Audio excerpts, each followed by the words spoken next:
تبديل الزغاليل. دول اللي احنا قلنا عليهم فيهم واحد كبير وواحد صغير. تمام، ده الصغير ده الكبير. معاهم في نفس الوقت فيه زغاليل تانية هم، لكن دول احنا قلنا انهم في حجم بعض. لو دول فيهم واحد وواحد، مثلا ده اصغر شوية اهو، ده اصغر شوية فعلا اهو، الصغير شوية هناخده مع، نحطه مع الصغير، والكبير ده هنرجعه مع الكبير. الفكرة ده لحم سيلفر اللي باين فيه اللون، وده لحم ابيض. تمام، هيبقى كده واحد وواحد اهو، برضو بقوا هنا متقاربين.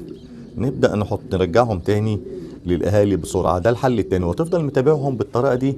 تقدر تبدل كل يوم لحد مثلا نقول عمر أسبوعين 10 أيام، لحد ما يستقروا يكونوا الاتنين في حجم بعض. كل يوم تشوفهم، لو لقيت في فرق تغير، في فرق تبدل، وهكذا لحد ما تلاقيهم بقوا مشابهين.